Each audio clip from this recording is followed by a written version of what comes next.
প্রথমেই কবিতা উৎসব এডি ক্রিয়েশনের সকল দর্শক বন্ধুদের শুভেচ্ছা, ভালোবাসা, প্রীতি, নমস্কার ও সালাম জানিয়ে আরম্ভ করছি আজকের আমার সর্জিত কবিতা পাঠের অনুষ্ঠান।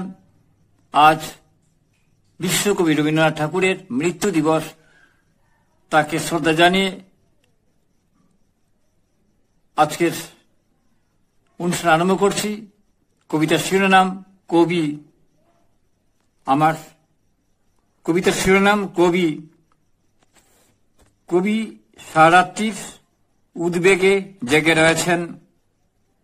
গতকাল তার কবিতার বইয়ের মূল উন্মোচন হয়ে গেছে।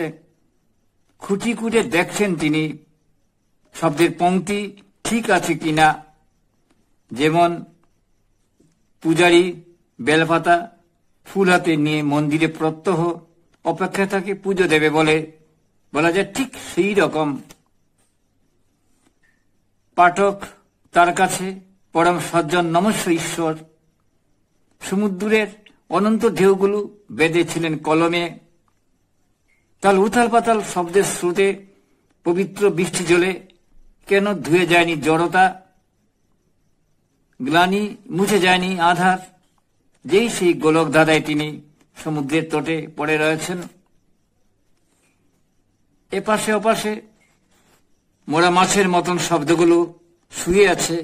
শুধু মানুষের স্খলন পতনে পাতা ঝরছে কেবল। গোষ্ঠীদ্বন্দ্ব সহিংসতায় মিতালি করেছে ঝরে যাওয়া গোলাপগুলো। ডাইনোসরের ভয়ে কেঁপে উঠেছে পৃথিবী। কেন কেন এত মানুষের কান্নায় ভাঙছে স্বপ্নের পৃথিবী? এত এত ভয়, বিচ্ছন্ন উদ্বেগ। পাতা ঝরছে কেবল। নারীর সৌন্দর্যে কালো গ্রহ ছায়া, চোখে কালি। পুরুষের উদ্যমহীনতা, একাকিত্ব।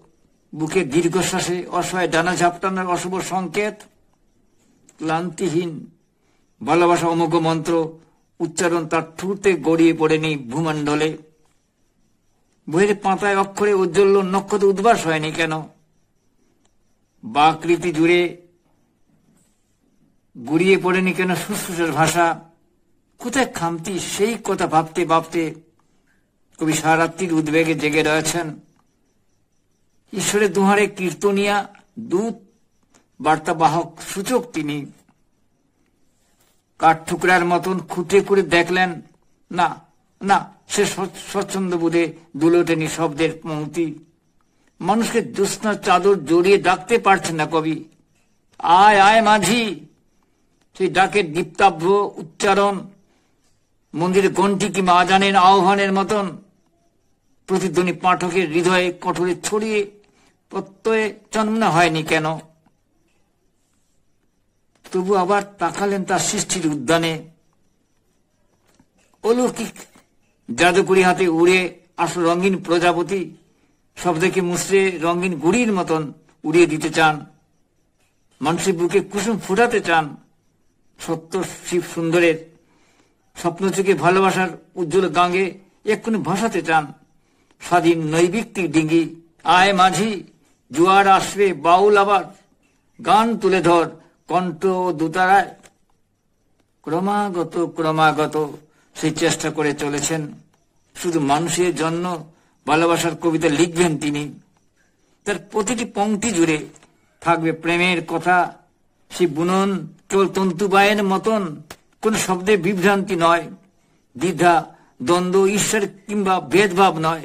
অজগরের হা করা আগ্রাসন জীব নয়। কবি সারাত্রির উদ্বেগে জেগে রয়েছেন। তিনি একটা কবিতা লিখবেন, ভালোবাসার কবিতা। সারাক্ষণ জঠরের যন্ত্রণা কাতরাচ্ছেন তিনি। জগদ্দল লোহের পাথর ভেঙে ভালোবাসার কবিতা লিখবেন তিনি। কবিতা পুজোর মন্ত্র হয়ে উঠবে ঈশ্বরের স্তবে। মানুষের সমস্ত শরীরে জড়িয়ে থাকবে আলোক্য জল অমোঘ প্রেমের আলোয়ান। সেই কবিতা লিখতে পারেননি, তবে অবশ্যই লিখবেন। অঙ্কুরিত হচ্ছে বোধে, সমস্ত চৈতন্য জুড়ে যন্ত্রণা আকুপাকু করছেন। অজ্জ্বল পংক্তি নক্ষত্রের মতো জেগে থাকবে কখন মানুষের বুকে। সেই কবিতার জন্য কবি সারাত্রির উদ্বেগে অপেক্ষায় জেগে রয়েছেন। কবি সারারাত্রির উদ্বেগে জেগে রয়েছেন, তিনি একটা কবিতা লিখবেন, ভালোবাসার কবিতা। সারাক্ষণ জঠরের যন্ত্রণায় কাতরাচ্ছেন তিনি, জগদল লোভের পাথর ভেঙে ভালোবাসা কবিতা লিখবেন তিনি। কবিতা পুজোর মন্ত্র হয়ে উঠবে ঈশ্বরের স্তবে, মানুষের সমস্ত শরীরে জড়িয়ে থাকবে অলক্ষ্য জল অমোঘ প্রেমের আলোয়ান। সেই কবিতা লিখতে পারেননি, তবে অবশ্যই লিখবেন। অঙ্কুরিত হচ্ছে বোধে, সমস্ত চৈতন্য জুড়ে যন্ত্রণা আকুপাকুক করছেন। উজ্জ্বল পংক্তি নক্ষত্রের মতো জেগে থাকবে কখন মানুষের বুকে। সেই কবিতার জন্য কবি সারারাত্রির উদ্বেগে অপেক্ষায় জেগে রয়েছেন। কবিতা উৎসব এডি ক্রিয়েশনের অনুষ্ঠান শুনুন, দেখুন, আমাদের পাশে থাকুন। প্রকৌশলগত অনেক ত্রুটি থাকা সত্ত্বেও কেবলমাত্র নান্দনিক গুণের জন্য, বিষয় বৈচিত্র্যের জন্য দেশে বিদেশের হাজার হাজার দর্শক এই অনুষ্ঠান দেখে থাকেন। আপনিও দেখুন, দেখলে তখন ভালো লাগবেই। এই কিছুদিন আগে আমার কবিতার গ্রন্থ বেরিয়ে হয়ে গেছে। আজ আমাদের উৎসব, দর্শকরা সরাসরি আমার কাছ থেকে নিতে পারেন, আমি ডাকযোগে তাদের পাঠিয়ে দেব। তাহলে আজ এখানেই শেষ করছি। নমস্কার।